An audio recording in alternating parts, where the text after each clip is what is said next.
my name is Raymond Gonzales. I am a lower tenor one and have always been a lower tenor one since I joined back in January 2014.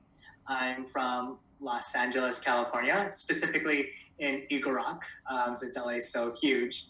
And I'm really excited to talk to you. I don't remember if there were any other parts. All good. How did you hear about the chorus in the first place? So when I was younger, my uncle, who is also gay, took me to gay men's chorus of LA's concerts, which is pretty amazing. It started off going to the holiday shows, and then I went to one of their summer concerts, which was a Broadway one. And I'm all about Broadway as well. So I was like, this is amazing. I want to get into it. And I'm a huge Will and Grace fan. And in season 4, there was the episode where Jack was trying to go for the Manhattan Gay Men's Chorus. And he made it seem like it was such a scary process, like callbacks and everything. And so when I moved to San Francisco, a former supervisor of mine told me about it and was like, you got to join this. And I was really hesitant to do it because of how Will and Grace made the audition process seem. And I was terrified and I was like, oh my gosh, it's going to be really hard. And then I ended up auditioning and joining. Amazing. And then you ended up actually helping others with the audition process too. Yes. So I would track that back to kind of like just my history as an individual, like starting from like high school and always being a mentor. And at that time I was like training mentors to be mentors to younger people. And that was something that I always enjoyed. And then I was like in college, a resident assistant, welcoming new freshmen to this college experience. And so then I joined a fraternity. And something I enjoyed doing was helping all of the new members of the pledges get acclimated to the fraternity life and the brotherhood there, and teaching the history and helping and learning the history and whatnot. So when I joined the chorus, I had a great new member coordinator. His name was Edwin, and he was just so welcoming. He made the process so easy and very comforting. And I was like, that's what I want to do. I want to help do that. I'm usually one when I join an organization or something, like how can I help others get acclimated? And then Edwin left and this other guy, Logan, joined, and he needed help with like the social group of the chorus. So I started what we call Forte now with 2 other individuals. And then I was like, hey, can I also help you with the new members? And he said yes. And that was in the fall of 2014. And come January 2015, he was like, hey, I'm not going to be in the chorus anymore, but if you want to do this, you're welcome to. And Steve Gallagher, who was the president, was like, yeah, can you just do that? And so I've done that since then. It's probably like my favorite time of the chorus season altogether, besides performances, is starting the audition process and getting that excitement from all the new members, or newbies as we call them. And then just getting all those exciting responses once they get in, and seeing them some of them cry when they get pinned officially for their first concert. It's so great. Explain the pinning for folks who don't know. So in the chorus, we have an AIDS ribbon, and every chorus member has it. And I think a lot of gala choruses wear the ribbon, and to symbolize all the lives that we lost during the AIDS pandemic, because it wasn't just a small thing; it was much bigger, especially for our community. And so when you get pinned, it means your big brother. Every member has a big brother who's kind of like their mentor or their guide for the new members' first season. Right before they sing their first official concert, the big brother officially pins them on their lapel. And that makes them like, you are now a brother as the San Francisco Gay Men's Chorus. So it's a really rewarding, symbolic gesture that we do. And for some, it's like, yay, I'm singing now with you guys. And for others, it's like a very emotional process for them, because they're now in this organization, this brotherhood or this family, that accepts them for who they are. And knows that they can be a voice to create change or make a change in many other lives. What was yours like at the end of your first season? Getting pinned? Mm-hmm. I'm one with that. I don't. I mean, I cry a lot, but I think for that it was just more excitement.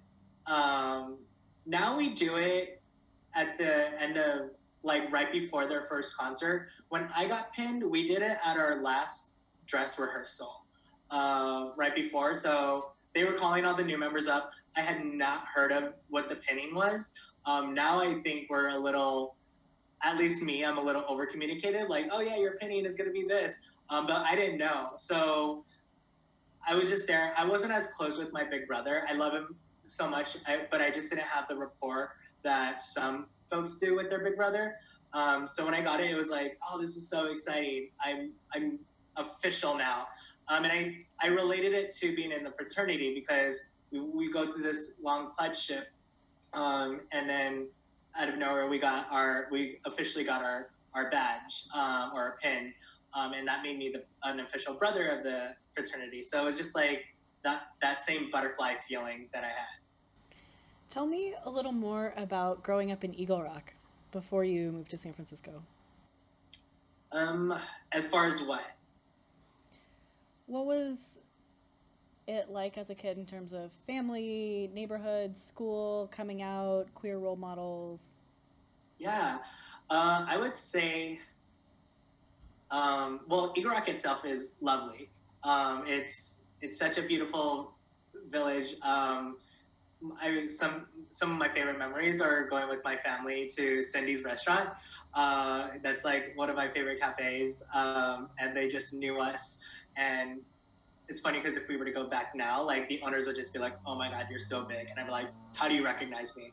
And Eagle Rock High School was really cool because it went from 7th grade to 12th grade, and my family went there. My mom and her siblings went there, and a lot of the staff was still there and faculty.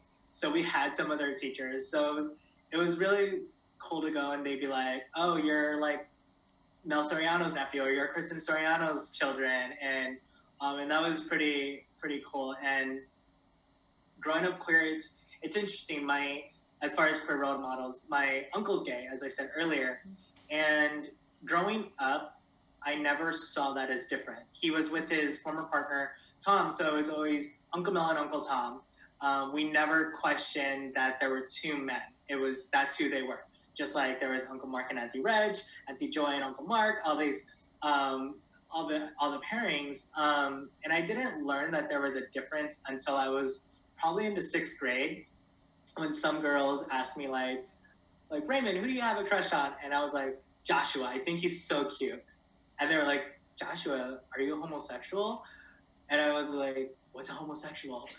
And and I would say that's the first time that I really experienced that it was different to like somebody of the same sex of you. And I would say that kind of pulled me back in the closet, or put me in the closet, for the first time, because I realized it was different from others, which was hard because I just didn't see it that way. And I think then I really was looking at like, oh my God, you're such a girl because you don't, like, you throw like a girl, and just hearing those comments, then it just put it in a different perspective. And I'm not saying I went through much bullying and whatnot, but in the 7th grade when I did come out,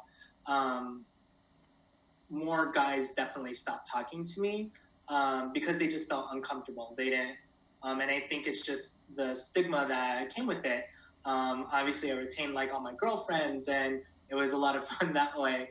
And I was also like in the performing arts, so it's like all these stereotypes that you think of. It's like I fulfilled those, doing band and choir and drama, and then so that on that social aspect, that was how it was.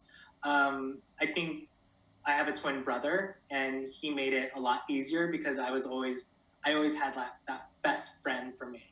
But coming out was interesting because my mom will say like I didn't come out, I was pulled out of the closet, because it just got to a point where she just knew that I was, and she was a caterer, and she was cooking one time, and it was late at night. It was like 1 a.m. She's preparing the food, and we're talking. So she's like, "So are you gay?" And I was like, "No, I don't know why." Like, and she's like, "RJ, like, you don't talk about girls. That's all your brother. You always avoid that." And she's like, "And it's okay. Like, my best friends are. Like, my brother is." And I came out as bi, and she's like, "You're not bi." So I was like, "All right, I'm gay," that kind of thing. And she called my uncle right away, and it was like, by that time it was probably like 2 a.m. and my uncle's like, "What's going on?" And my mom was like, "RJ just came out to me," and he was like, "Yeah, we've known this for years. Call us in the morning," that kind of thing. My uncle will say, like, he knew for me when I was like in the first grade, and I went to him and my uncle Tom saying like, "I want her autograph," and I was holding beaches and pointing to Bette Midler. So that was like their giveaway of me coming out to them. And then, but on my dad's side, so my growing up, like I didn't meet my biological dad until I was 17, and my mom remarried to somebody named Raymond, and he was a harder one to come out to because it was definitely those "I didn't raise a girl, I raised a boy" types of comments. Would get called names and everything. So I really just lost a lot of respect for that. Like not being able to say like "I love you" and genuinely mean it. Like it was kind of like forced to, like as a kid, saying it to their dad. But when my biological dad came in the picture, my mom, I was, at the time I was 16 when he reached out to my mom, and she was like, "Hey, like there's something about RJ that I want to tell you, and if you're not okay with it, you're never going to meet him." And he was like, "What is that?" And she said, "He's gay." And he came out to me about when I was 14, and he was like, "Okay, well, what's the big issue?" kind of thing. And he's been supportive too. But my mom, she's like that best friend with me and my with the gay community. She talks to some of my friends too, and she just loves them. Sorry if that was a really long-winded answer to that Great. question. That was wonderful. I think it's helpful for people to hear stories like that in detail with, these are the comments, or this is how it felt, or this is how it happened, because it helps people see some of their own stories or think about, what they may have in common with some of it. So I really appreciate you sharing that. Yeah, and I would say like since I came out, I was in the 7th grade, and no one really was coming out at that time. I mean, that was in 2001, but it just made my life so easy, and it's hard for me to see stories and hear stories of folks that just didn't go through that, and even watching TV shows or movies, and I'm like, wow, I just had such a different experience. But I do know that there were people who were gay or lesbian at my school who just didn't have that luxury. Like me, I was like, yeah, that's who I am. And it was just easy for me, where I had friends who just couldn't do that. And it's hard to think about that. Thinking back on your time in chorus now, from when you joined to present, what's been the most rewarding part of it for you? I think that, gosh, there's so many. For one, the most rewarding is seeing the excitement on the first day of all the new members coming together. That's just so great. The evolution of who comes into audition has changed drastically from when I first was starting the audition process to where we are now.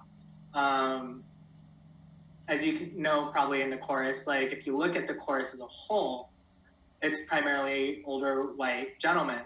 And even though like that's still the majority, like our diversity has increased so much. Our auditions have ranges from people who are 18 to past retirement. And the increase of people of color, and the discussion of having people that are like trans men joining the chorus or being in the chorus, or even if they were already, just coming out and saying that has just really been such a huge reward to me to be so excited to be part of this organization.